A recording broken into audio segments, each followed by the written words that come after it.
this hour, American and coalition forces are in the early stages of military operations to disarm Iraq, to free its people, and to defend the world from grave danger.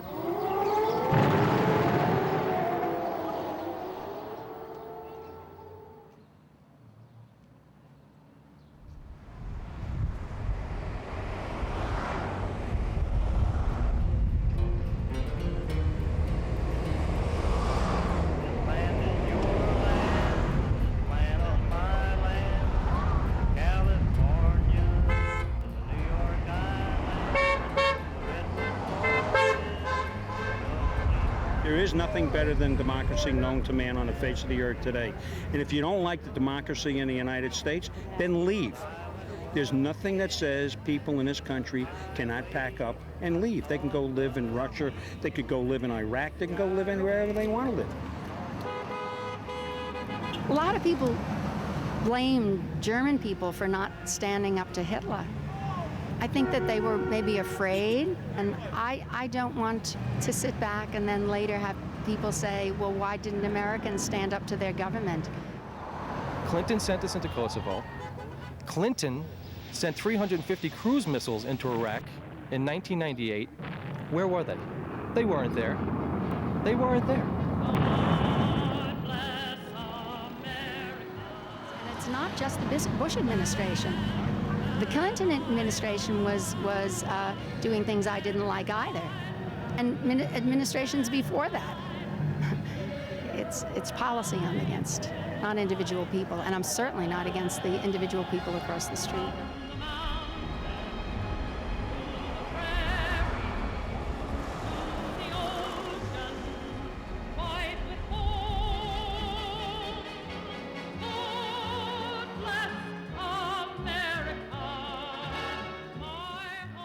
I came out here today to support the troops and to support my country, because I think that what we're doing is something that needed to be done. I think war is certainly evil and ugly, and it's a reflection of our fallen condition, but it had to be done.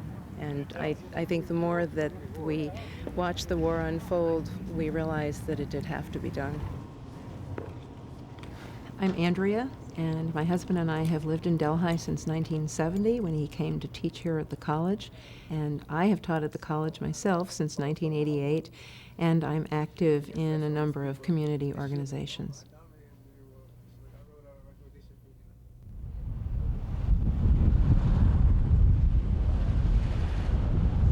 Well, it's been a couple of months now. It was decided, we were talking one day, and we decided that we wanted to show our support for the troops that are overseas.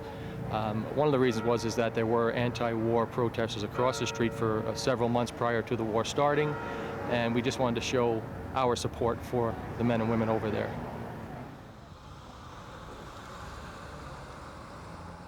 I'm Bob. I grew up in Brooklyn, New York. I moved up to this area, Delhi.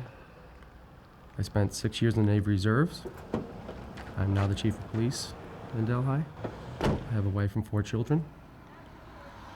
And I participated in this project as a citizen, not as a police officer.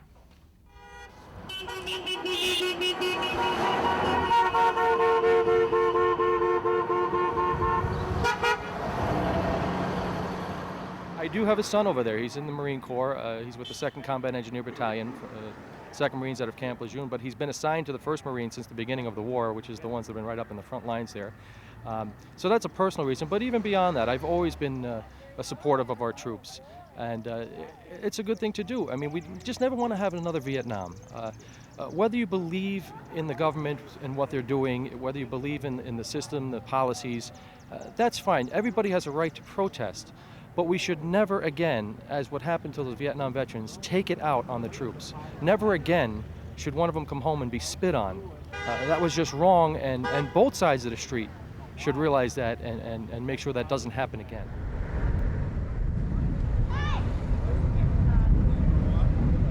The word freedom has been bandied about a great deal before this war and during it. And I am here with my American flag as a symbol of freedom. I believe that freedom may sometimes require soldiers. Freedom always requires dissent. That, in a way, it is my patriotic duty when I see our leadership doing things that I disapprove of to make it known that I disapprove of that and to give my reasons for that. I'm John. I've lived in Delhi on and off since I was 9 years old. My father was a doctor here in Delhi, and my wife is now a family doctor here in Delhi. And I work part-time as her nurse. I also work part-time in New York City as a medical editor for a textbook for physicians.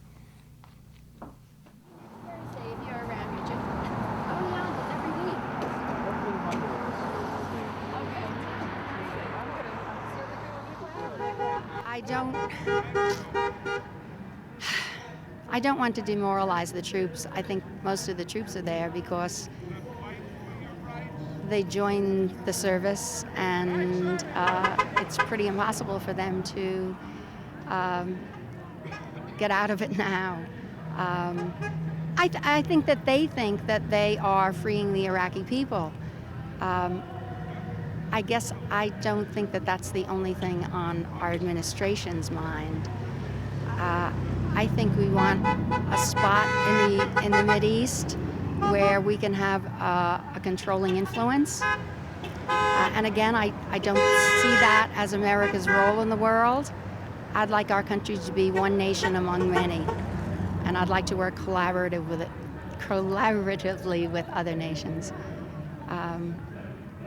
And that's why I continue to stand here. I'm Kate.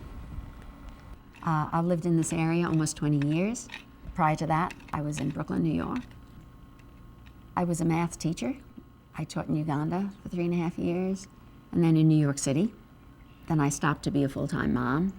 Living up here, retired, I do a lot of gardening. I also help facilitate workshops for the Alternatives to Violence Project. And I read and try to see what my government's up to and make comments on it, write letters, etc.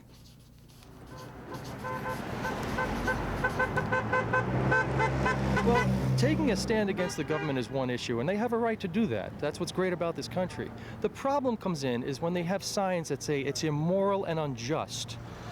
Signs along those characters where the problem comes in with me, and it's a personal issue with my son, is that my son is going to see those signs.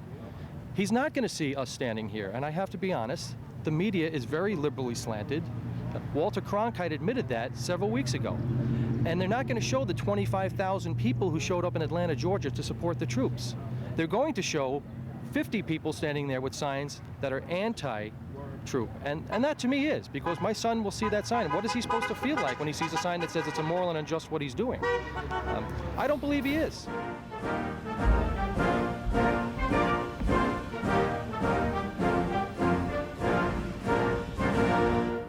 Because of you, our nation is more secure. Because of you, the tyrant has fallen and Iraq is free. I hope it is a success. I hope democracy goes to Iraq in a better way than it's here. I unfortunately think that there's so much unrest still in that nation. I don't think that they want to have a government imposed on them. I think there still could be, unfortunately, a lot of problems there. I think if we look at Afghanistan, which we claim to have been a military success, there are many problems still existing there. And conditions for most people in the nation have not gotten any better than they were under the Taliban. And as I believe I've heard, that Al-Qaeda is actually regrouping in Afghanistan again. I'm Lydia. I've lived in Delhi since I was 8 years old. I've left to go to college and to spend time living in Massachusetts and in San Francisco and to do a lot of traveling. I moved back to Delhi probably 1.5 years ago, and I'm living currently with my boyfriend off the grid, and I work with stone. Well, let's look at signs. I would say that be the change you wish to see. I think there are an awful lot of people that are fighting this war that are the change that they wish to see. I think there are an awful lot of people that are hoping that they can do some good in Iraq, that they can bring some good to people's lives. And I think it's a difficult job, but I've had a feeling all along that this will result in the greater good. And unfortunately it's a utilitarian argument, but they think it's not. You know, I mean, I can respect that. The greater good is not going to result from what I'm hopeful, and I think that it will.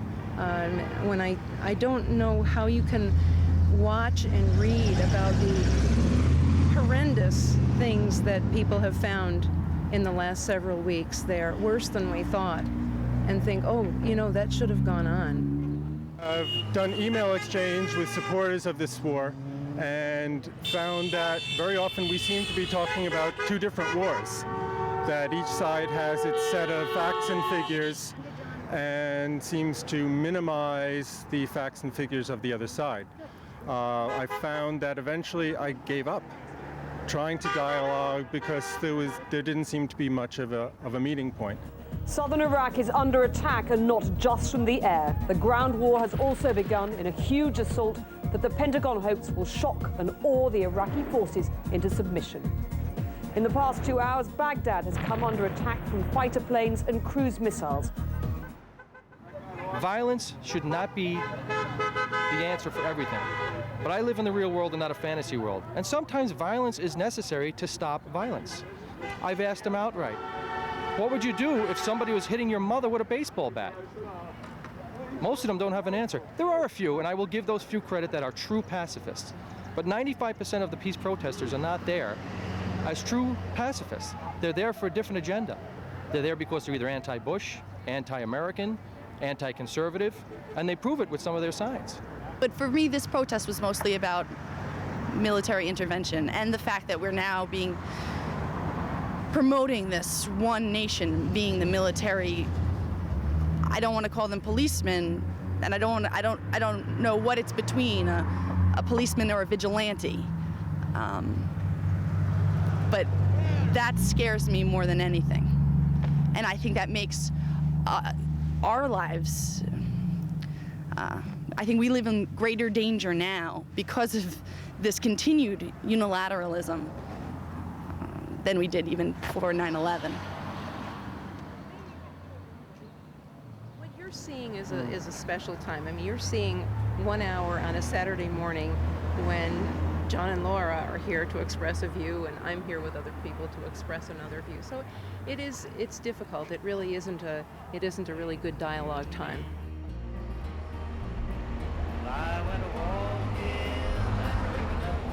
Have you had a chance to talk to any of the people on the other side of the street? Just last week I spoke to a young man he spoke about the fact that he wanted peace and love in the world, and I agree. I think peace is the greatest thing there is. But to have peace and harmony, there's a price to pay with it. We have to defend ourselves. That's our God-given right as Americans. Have you been able to dialogue with anybody over there? No, I have not. You have not? Okay. No. Do you have any interest in it? I would love to. Okay. All right, thank you very much.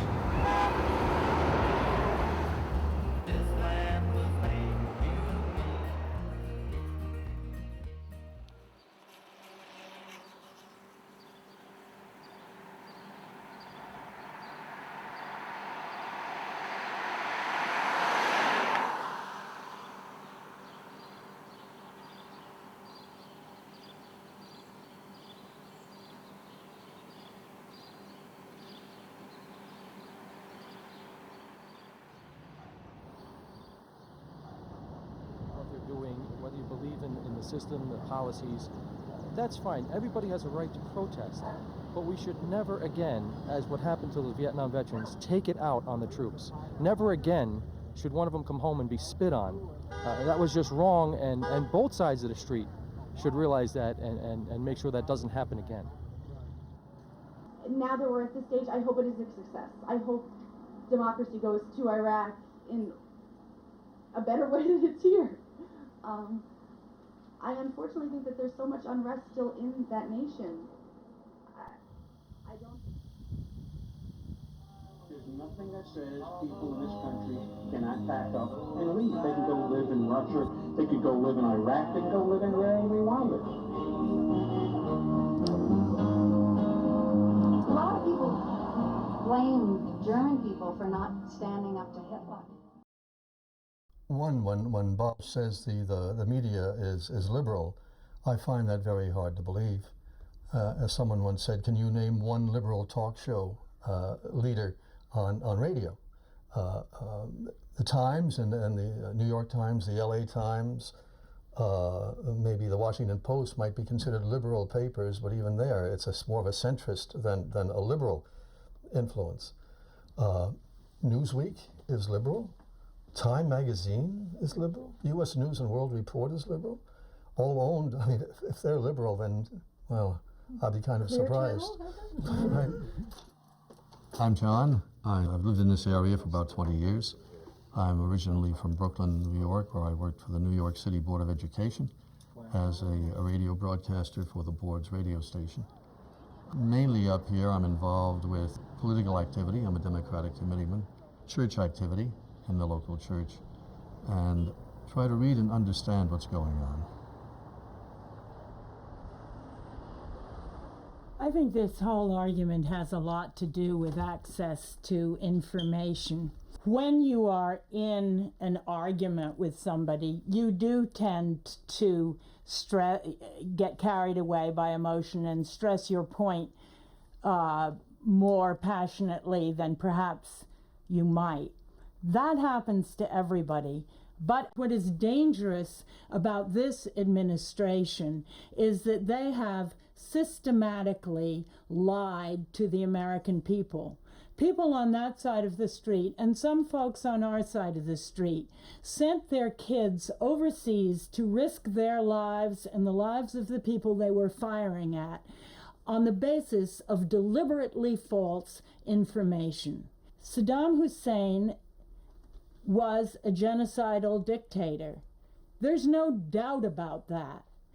What is infuriating and what is a real danger to democracy is when the government intentionally lies so that their citizens are put in harm's way on the basis of intentionally false information. That is an outrage. It is a sin, and it is a sin against democracy. I'm Nancy. I've lived in the area for about 20 years. I assist my husband and younger son on our family organic dairy farm, and in addition, I write plays and librettos mostly, and teach a writing class, and also direct Shakespeare productions up here. Saddam Hussein was a danger. How the engagement is undertaken is a matter of debate, but we did what we did, and we are there. And for us to cut and run, to get out on the cheap, would be a disaster. It would be a disaster for the people of Iraq and the people of the region, and I think it would be a disaster globally. I'm Richard. I've lived here for 11 years. I'm a retired clergyman. I call myself a recovering left-wing radical.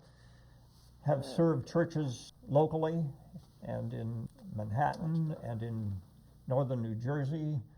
I come from Virginia originally, from the Blue Ridge Mountains. I still serve churches, though I'm officially retired, and in the summer I do gardening, and in the winter I clear snow. One of the first things that I heard on the tape was the statement that German people didn't stand up and oppose Hitler, and I would hate to, she said, find that the same thing was happening in this country. I would hate to have people say that I wasn't speaking out against my own government, and that makes the direct parallel with, Nazi Germany and what the United States is doing. That's offensive. It's also just manifestly uninformed. And untrue. And At one point, I believe Lydia made a comment that she wasn't sure if we were the police of the world or another negative Or the vigilante. Vigilante, yeah. Unfortunately, we are the police of the world at this point in time, I believe. And if anybody else has a comment on that, I believe we have need to be. That's right. That is. There's a lot of people that are looking up to us and looking for our help and waiting for it, and you don't just stand there and sit on your hands. I'm Joan. I've lived in Delhi for over 35 years, and I've been the town justice for 11 years and been on the town board. I'm retired now and devoting a lot of time to 14 grandchildren and enjoying every minute of it. And she said something, I think I don't want to take her out of context, I think she said something like, I don't think our motives are pure. I think we want a spot in the Mideast. Well, of course we want to have some say in what happens when billions of people in that part of the world would do us and our allies great harm, and have. Not only would, but have. There's 9/11, would and have and will. I think it would be irresponsible to just turn away again for another dozen years. There was an allegation that the United States is in this for purposes of domination. Pure speculation. And that is absolutely wrong. It's not to say that we don't have in our history a manifest destiny that was very much the case 100 years ago. But today it's not the case. It certainly wasn't the case when we went to Europe to fight the Axis, and I don't think it's the case now. Let's say thank God for the internet, because this information is available from the horse's mouth. There is an organization called the Project for the New American Century, which is completely above board. They've been sending letters. I don't know how long they've been in existence, but for example, they've sent policy recommendations to Clinton. They no longer have to make policy recommendations from the outside because most of the members of PNAC are in the Bush administration. And they have laid out in publicly available documents what they want from America. And what they want from America is basically to run the world. And again, these are not anti-American kooks. These, well, you should name names. These are people who are in high office. This is Wolfowitz, this is Pearl, this is Rumsfeld, this is Cheney. They have left a paper trail. They understand that in the real world, as they would put it, what matters is power, what matters is energy, what matters is military might. And they laid out a point by point a strategy for running the world. Again, it is available on the internet. You do a search for PNAC, you'll find the documents. They don't repudiate these documents, they still stand by them. I think it's an interesting history in the area, considering in the Eisenhower administration, that was where we performed our first coup, and we took out a democratically elected government in Iran and in placement with our puppet government. Yeah, but the one time democracy has ever come to Iran, we successfully removed it.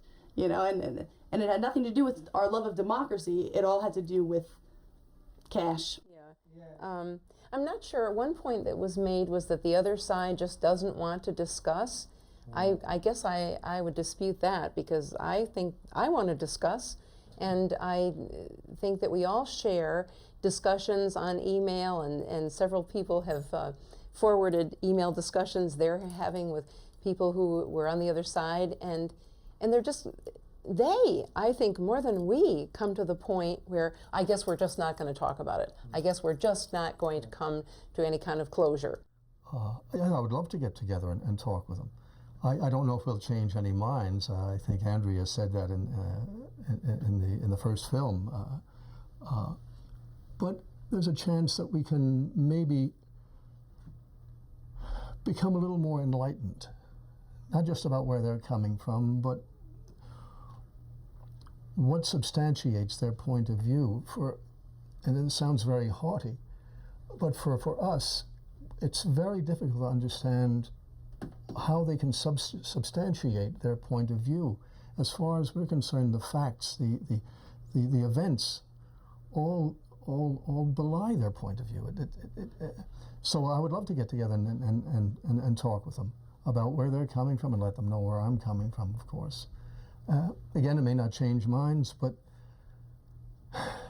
nothing can be gained if we just sort of isolate ourselves from each other.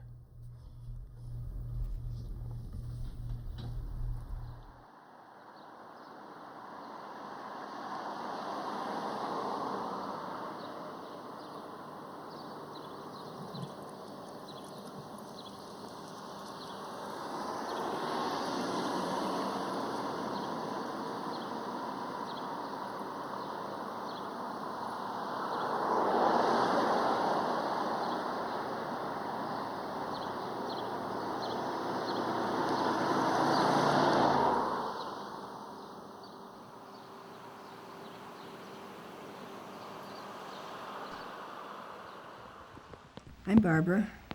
I was invited to facilitate a meeting by the filmmaker. And in my professional life, I'm director of a mediation center in a nearby city. It's next stage in the whole meat of this conversation that we're having here tonight is based on each of your own individual philosophies. And you hold your philosophies and you believe what you believe because in your heart and in your mind, it's the right thing to do.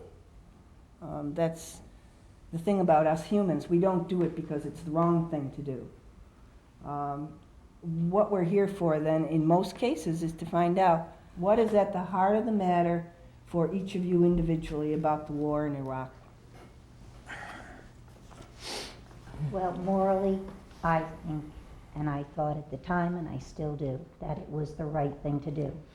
But I have a very personal vested interest in this because I have a son who is in the service, and that's what precipitated my standing on the opposite side of the street to begin with. Because I had come out a couple of Saturday mornings to the post office, and I had seen the group on the other side of the street. And I guess that's where all of this came from, this personal, very strong feeling that I had that in our little hometown there were those that felt so badly about it that they would do that to those of us, to their neighbors and their sons. And I never at any point got a personal feeling from across the street, whether there was anyone from that side of the street that had anybody involved in it, that would know what it was like. And that's how that came about. There's a wonderful doctrine that keeps me Christian, and it's the doctrine of original sin. It keeps me from getting my hopes too high. This is a dangerous world because people do act the way Hobbes described them. I think what we have now is a choice between pretending, a la the fellow that said, "Can't we all just get along?" Or being realists. And my time is up.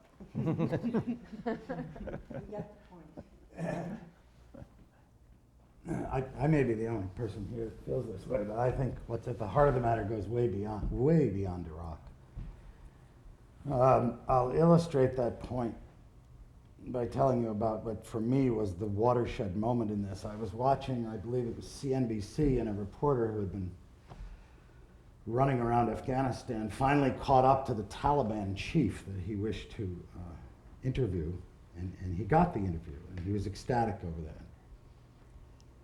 And he said to that Taliban chief, you don't think you can stand up to the American and British forces here, do you?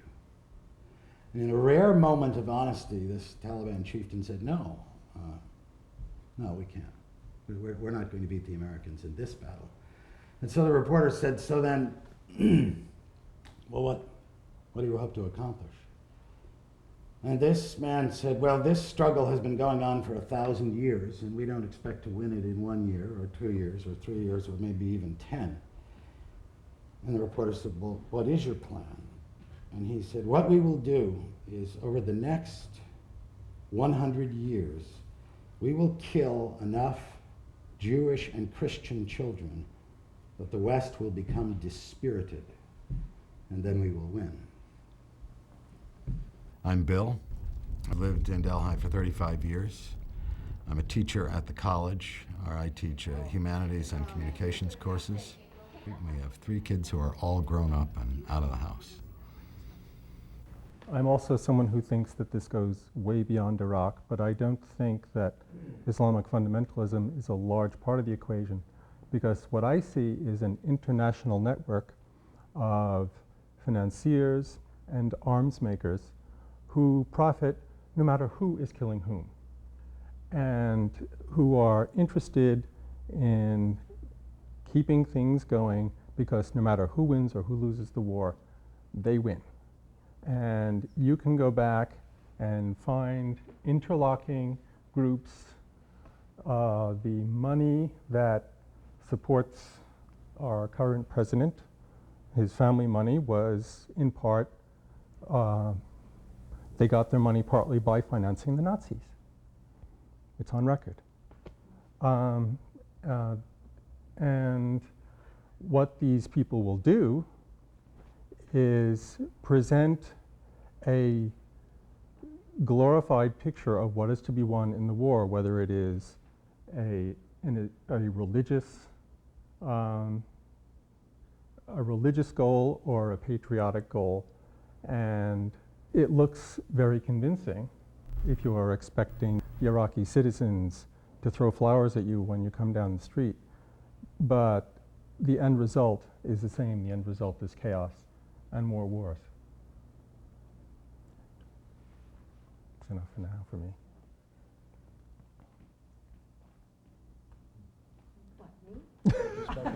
Only if you want to. Gosh, John, to me that's so incredible. That is a view that is just so incredible. I hear you say these things and I don't believe them. I don't see, there are lots of ways to make money, and this is certainly not the easiest or best one, and it just seems out there to me. I'm Lydia, and I don't think that we can ever solve the problem of terrorism before finding out why people become terrorists. And I just got finished reading a book about fundamentalist Mormons, Under the Banner of Heaven, and it's very interesting to see a parallel in their fundamentalism, and that they're willing to kill for God, no questions asked, and the fundamentalism that exists within Islam. And it's the same thing. It doesn't have anything to do with religion, but I think we need to address, why do people become this way? How can we stop it? What can we give them that they might not have?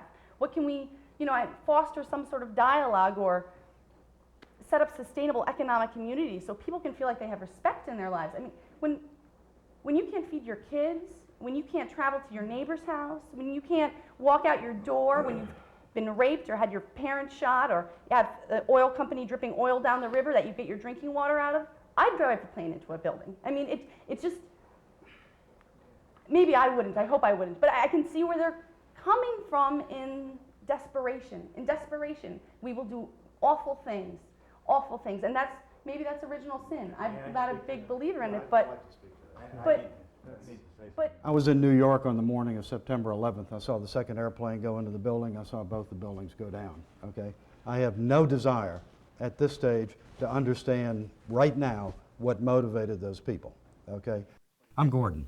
I've lived here for about 10 years, had lived all over the world prior to that, mostly in Asia, because I was a Green Beret Lieutenant Colonel and ended up serving in the State Department and the Pentagon toward the end of my tour.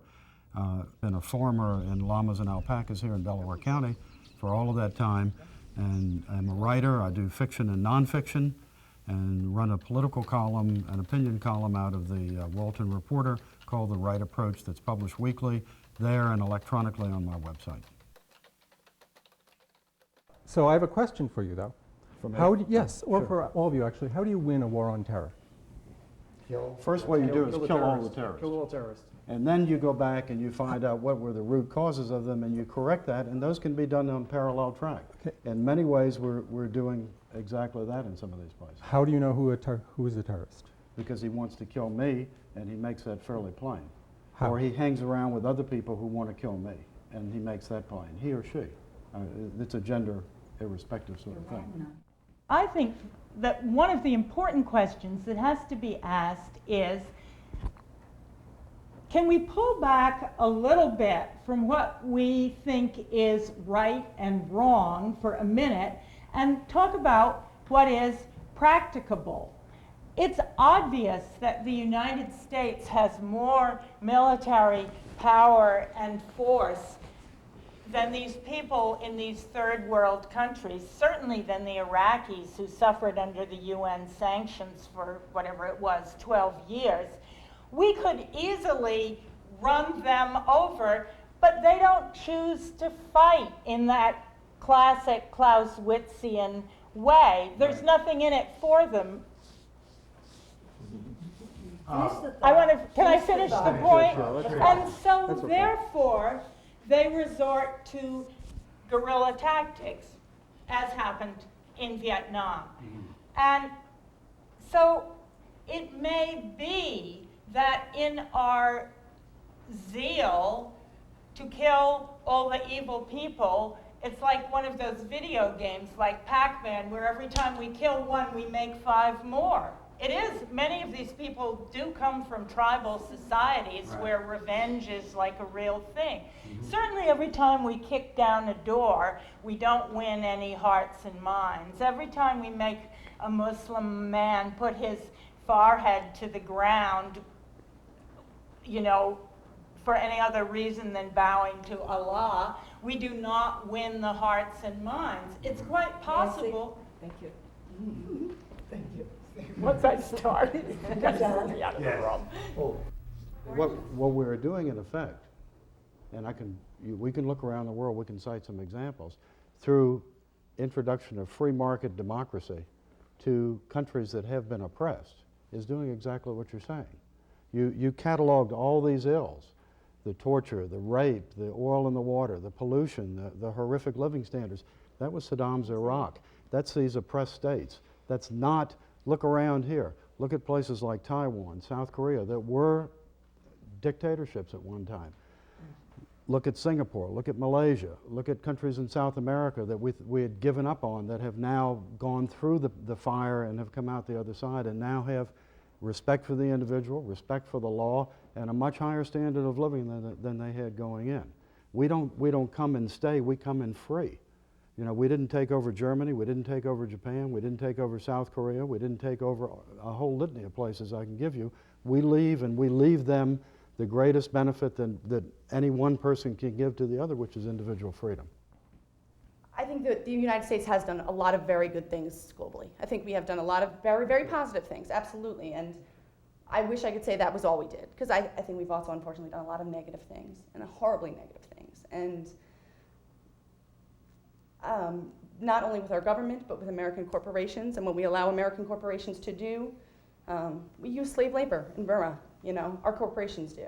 We hold military coups quite regularly. I was reading an article today that says we were very instrumental in trying to get the coup of Chavez in Venezuela, you know, less than 2 years ago, you know. And I think to look at it only as we're this white pristine thing is not seeing the full picture. And I think only by really seeing the full picture can we really understand the global perspective. One of the 7 deadly sins is envy. We cannot expect people we benefit to like us. We cannot. If they do like us, it's a lovely accident, but we cannot expect it. And it's part of living. And I just don't think that We can be dismayed when people who are just emerging from poverty and then get benefited will like us. They'll go through a whole stages of that they've got to work through themselves. So liking us or not liking us is envy is something that is endemic to the human race, and we will be the object of it. No one is saying we're going to have heaven on earth. No one is saying that we're going to turn man from original sin, wash it all away, and turn him into a pristine person again. What we're saying is the world could be a hell of a lot better than it is. And the United States could have been an instrument of making that a hell of a lot better. And has been. And has been. And has been repeatedly again and for the last again. 100 years. What I'm talking about the great possibilities. We're 17th in the world as far as giving our gross national product that we dedicate to foreign aid, for instance. I mean, Norway is ahead of us, for goodness sake. But we could do, if we could take 10% of the defense budget, which is now going to be $40 billion, right? That's the 10%. No, the 10% would be $40 billion, right? We could cure all kinds of diseases. We could, I mean, you've heard this idealistic, if you want to call it, but it's not beyond the realm of possibility. And so, if we don't do this, what is our alternative? Kicking down doors? No, we're Yeah, I mean, Bill's right about that. That's what you do. Let me give you an example. I'll bring it more local, okay? You know what I do for a living. I'm a police chief in this village. I do try to keep equal amongst everybody. I think I do a good job. I keep my politics out of work. When I get called to a man with a knife against his wife's throat, I do not go there thinking, I wonder what happened to him when he was 5 years old, which makes him put a knife to his wife's throat. I have to go there and take care of the situation as best as I can. Okay, hopefully nobody's going to be hurt or killed, but if it comes down to it, I'm going home, and maybe the wife would too. I understand where you're coming from, but there's a time to think about why the person is doing it, why the person is violent. But that is not the time now. Now is the time to stop them from killing us. Yeah, but... Go ahead, I mean... Kate? I think several people on the video asked what would we who are on our side of the street do to lessen the possibility of more terrorism. And it's interesting that you bring up the Palestinian and the Jew. I think the whole issue in Palestine is really critical. And very positive step would be if we really could put some pressure on Israel to help Palestine have a real state. Unfortunately, I think it is the fundamentalist Jewish part of Israel that's trying to maintain the settlements, which are not supposed to be there according to the Geneva Convention.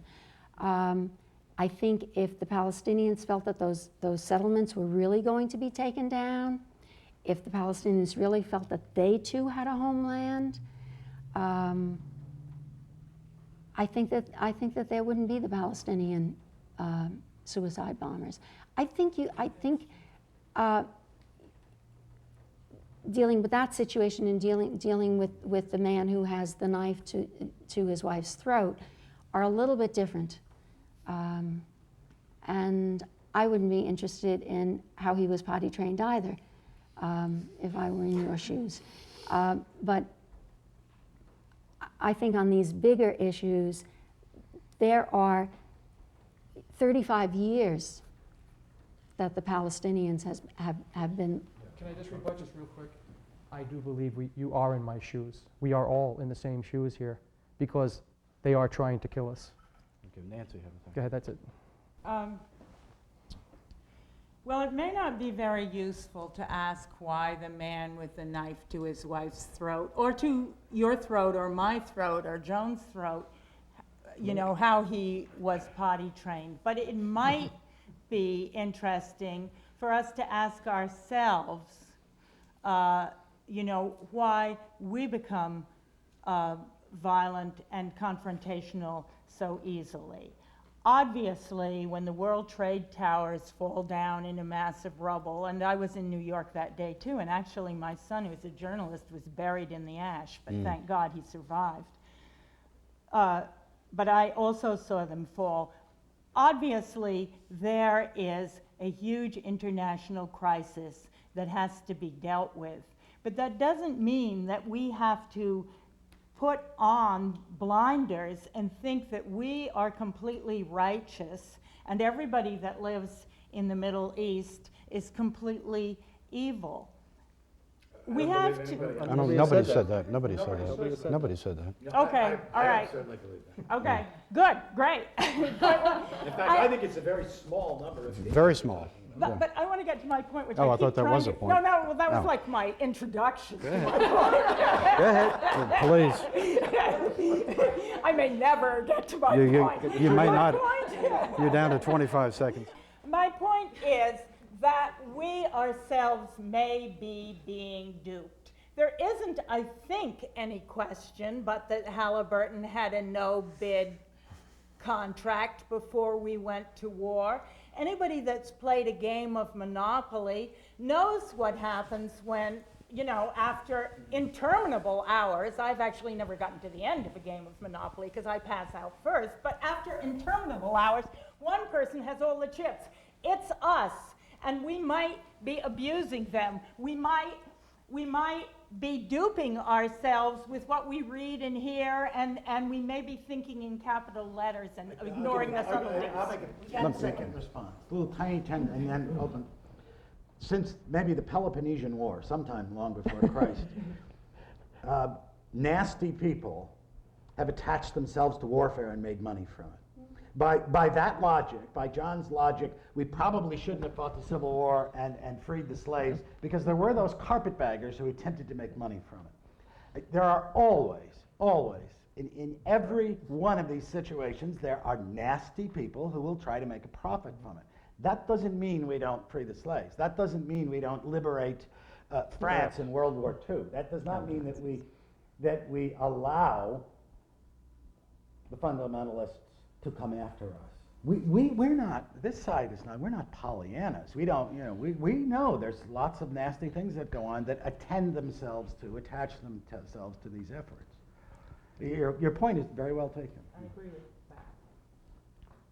that. I just think that, as I understand Nancy's point, maybe I'm not understanding it rightly, that there seems to be a collusion involved. Yes, people have always been making money, but it appears, and this is just a prima facie thing, you're not saying it's absolutely so, but it would be worth looking into, that there may be collusion between those who are in the responsible positions in the administration and large corporations. This is not the Peloponnesian War. Right. Now, Cleon and what have you didn't go off and fight the Peloponnesian And if War that because collusion he wanted to make exists, Greek John, companies. if that collusion exists, and it may, I don't think it does, but if that collusion exists, then we allow them to attack us? No, I'm not saying, I'm just saying the point that Nancy's making. It's not the same as you're making. You're I saying, know. well, I know, I guys are understand. No, always I making know. money in No, war, I- which again says, Yeah. what general principle do we draw from that? We say, well, since people have always been killing each other, let people continue killing each other. People have always been making money on war, let's keep having war. I mean, what general conclusion would be reached? I don't We think shouldn't that- try maybe to change something? Is it going to We be the should. same old thing, you slug me, I slug you, we should. until the end of time? But what about the survival of Western civilization? Oh, I get nervous. What when about you the use phrases survival? like that. What about the survival? What is Western civilization? A good idea. You got 6 hours? No. I think it's kind of interesting that as we sit here, you know, we've all had slightly different experiences, but basically, you know, we live in the same place. We've had a lot of the same experiences, and yet, you know, we've drawn some very different conclusions about the world and what it's about. And I also would like to say that I think everybody's being very idealistic about, yes, we're going through all these newspapers and magazines, the internet, and we're objectively sorting, reading. And I don't really think that happens, because I think honestly, you know, you see something that is consistent with your worldview and you say, yeah, Now, that really makes sense to me. Or, that is whacked, you know, and I'm not going to read that. And I think that most of us, although, you know, some of us maybe have to more than others look at various points of view, still, you know, I mean, human nature is going to make us gravitate to what makes sense to us. That's all.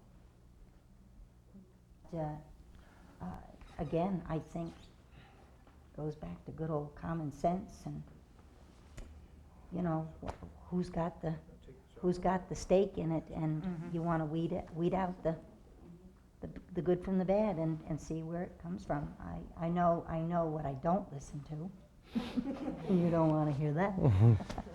That's probably exactly what I listen to. We may have broken the code here. I think, I mean, it's nice we got together, and I heard some things that I haven't heard before.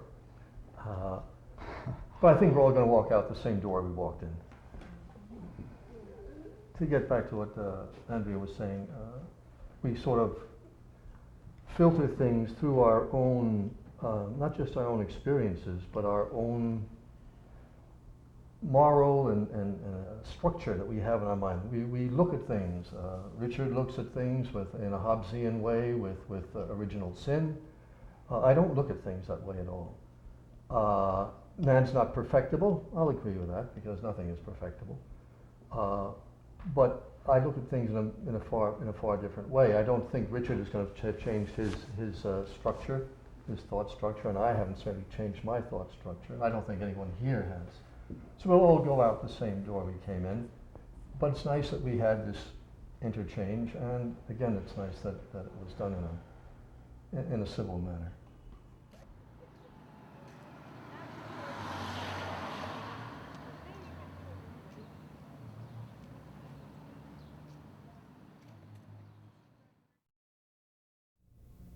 Well, I think it's a good idea to facilitate dialogue among different groups in the community. I have to say at the same time that what you documented, what the film documents, is in a sense a microcosm of the situation throughout the United States. We are polarized. There is no denying that there is a deep divide that runs through our American political culture at this time, for better or for worse. And I think that the more of this kind of thing that's done, perhaps that will begin to mitigate that divide. But it's a long road that we've got to travel.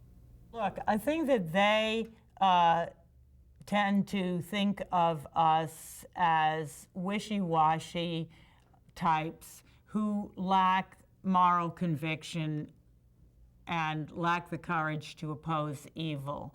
And I think that we tend to think of them as sort of bunch of yahoos who haven't done their homework.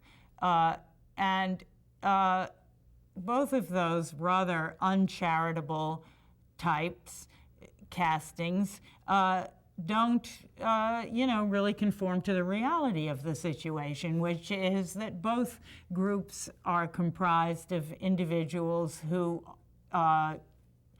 cherish and are grateful for the liberties that we enjoy here, cherish and are grateful for our children, and endeavor to lead civic lives. I would absolutely recommend this wholeheartedly to other communities, particularly if the community finds itself divided on this issue or any other issue. There's many issues that divide us.